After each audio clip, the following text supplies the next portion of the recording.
sur le chemin des fleurs, le podcast du laboratoire d'Eva.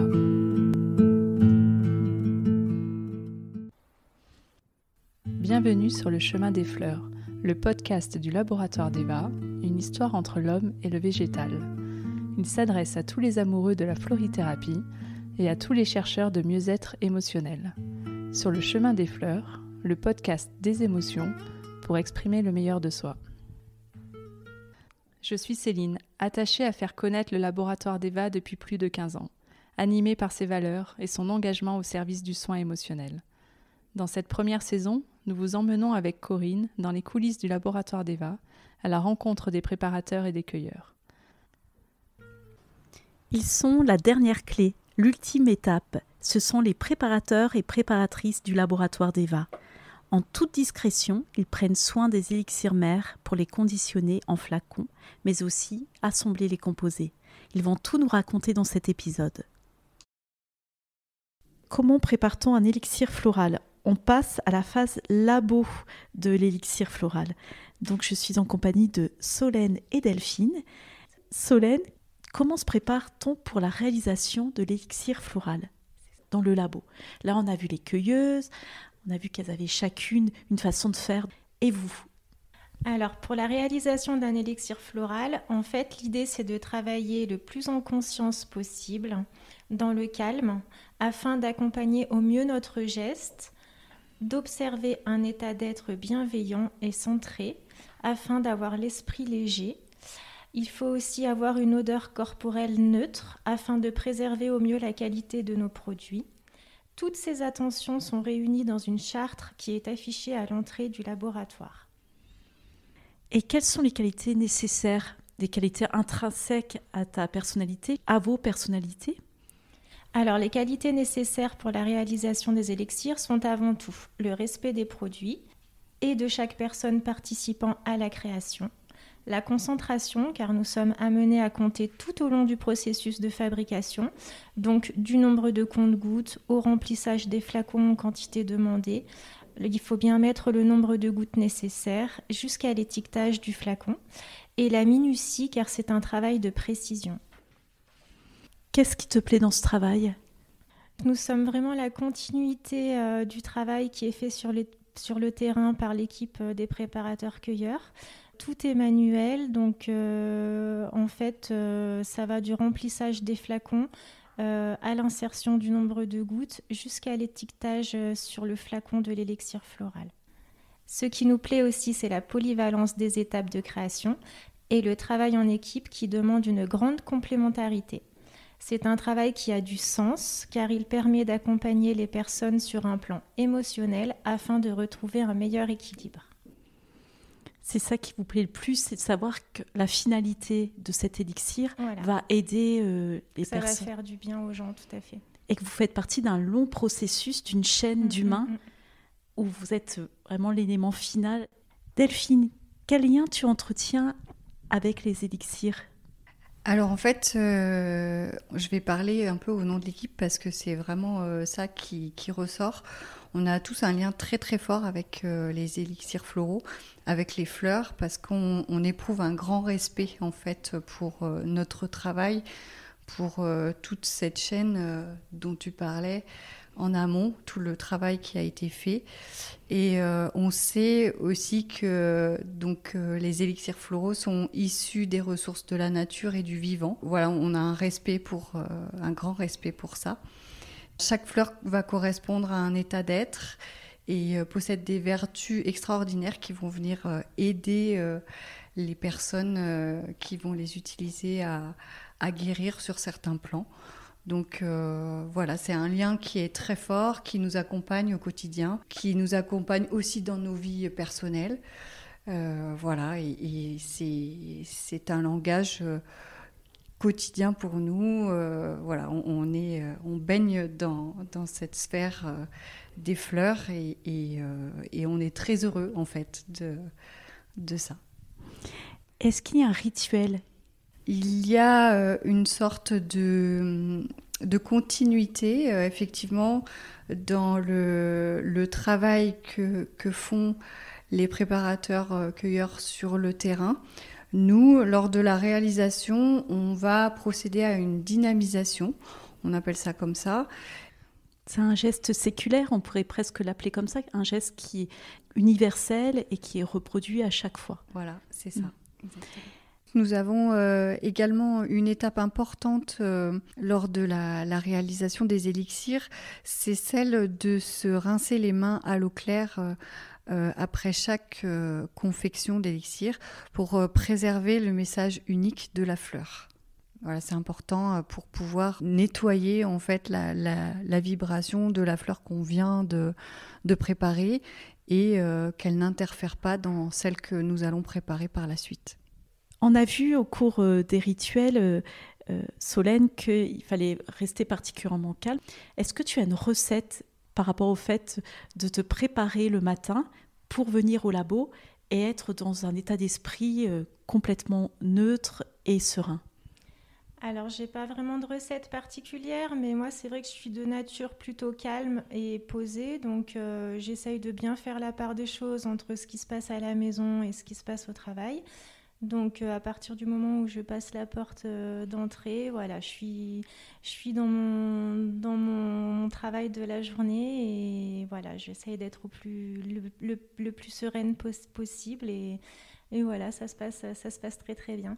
Après, c'est vrai qu'on reste des humains et que si toutefois il y a une personne au sein de l'équipe qui n'est pas très très bien pour des raisons X ou Y, et ben à ce compte-là, elle va plutôt privilégier de faire un autre poste que de faire de la préparation parce que si elle n'est pas dans un bon état d'esprit, ça peut nuire sur le produit et dans ces cas-là, c'est pas la peine d'aller plus loin et de faire quoi que ce soit.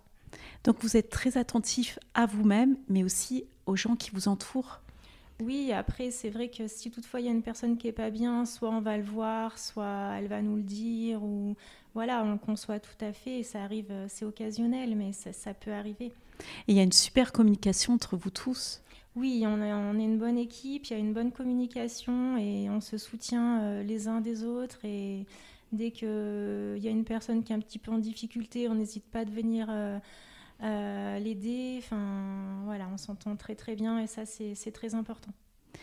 Et le caractère de vous tous, c'est quand même ce calme et vous n'êtes pas anxieux. Je vous disais en off que effectivement, si on est stressé à l'idée d'être stressé, enfin, c'est pas, on peut pas faire ce travail. Non. Donc du coup, il n'y a jamais de dispute entre vous, ça reste toujours dans un climat pacifié. Oui, ça se passe bien. Après, si vraiment il y a des points un petit peu importants qu'il faut aborder, c'est toujours pareil. On va en discuter à l'extérieur ou voilà, tout est possible, mais on essaye de préserver le cœur du laboratoire. C'est magnifique. Et qu'est-ce que ça t'a apporté sur un plan personnel ? Ça fait combien d'années que tu travailles pour le laboratoire d'Eva ? Alors, ça fait tout juste 1 an. Donc, je suis très heureuse de faire partie de l'équipe du laboratoire. Ce que ça m'apporte au quotidien, c'est une richesse en fait. Et c'est toujours d'être dans cette conscience que la nature possède des vertus extraordinaires et qu'elle est vraiment présente partout pour nous et pour nous aider et pour nous montrer aussi. Et ce que ça m'apporte, c'est un grand bonheur de pouvoir travailler avec elles et puis de savoir aussi qu'elles vont venir aider beaucoup de personnes. Ça, pour moi, c'est comme si quelque part je faisais partie un petit peu du soin qui est apporté. Est-ce qu'il y a une fleur avec laquelle tu es particulièrement en lien, qui résonne en toi ?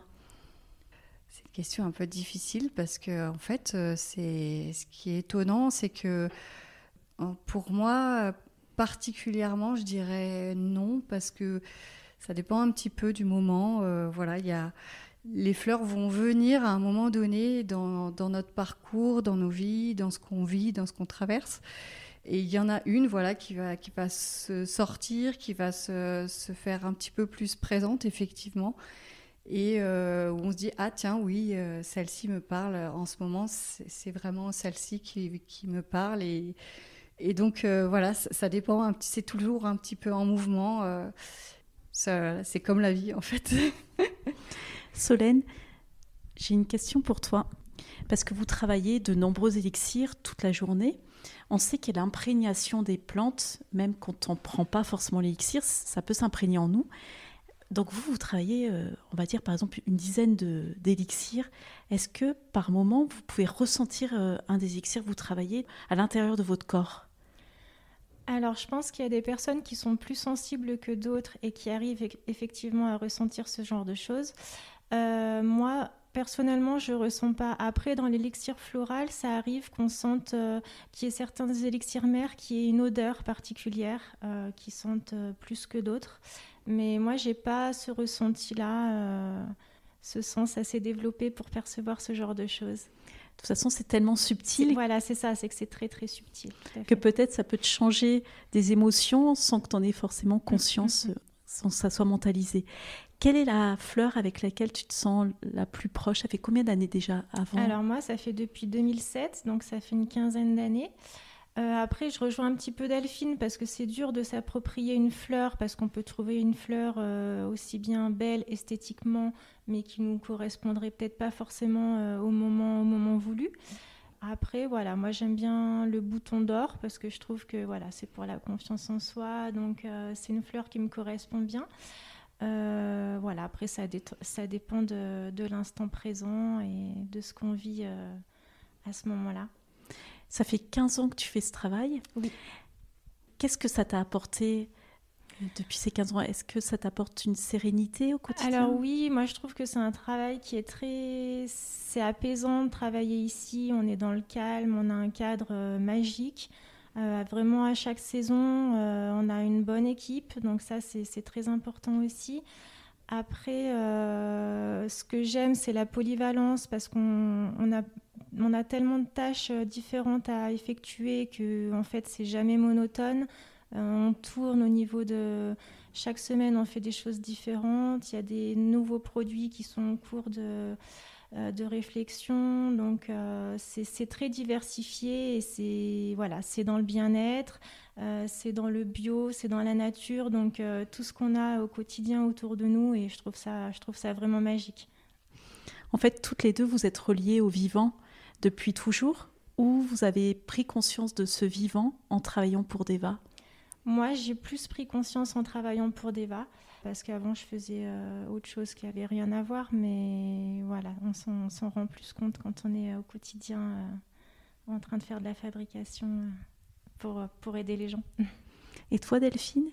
Alors, moi, c'est un lien que j'ai depuis assez longtemps et qui m'émerveille toujours. Et vous vivez à côté du laboratoire, à Autran ? Oui, pas très loin. Donc c'est vrai que vous êtes baignés dans un cadre complètement apaisant, on est en retrait du monde, tout en...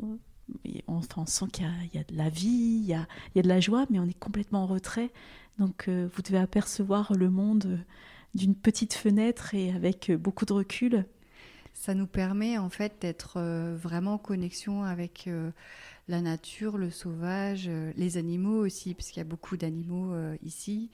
Donc c'est vraiment un cadre magnifique et on sait tous ici qu'on est très privilégiés et on l'apprécie vraiment chaque jour. Et encore plus quand on travaille dans cet univers des fleurs qui fait partie du végétal. Et voilà, c'est très chouette, vraiment. C'est une belle fenêtre. Oui, attention, tout le monde va vouloir postuler. Merci à vous deux. Merci. Merci de votre écoute. Nous espérons que cet épisode vous a plu. N'hésitez pas à nous le dire avec 5 étoiles sur votre plateforme préférée. N'oubliez pas également de nous rejoindre sur les réseaux sociaux, Instagram, Facebook, Deva les émotions, et à découvrir notre blog exprimerlemeilleurdesoi.fr.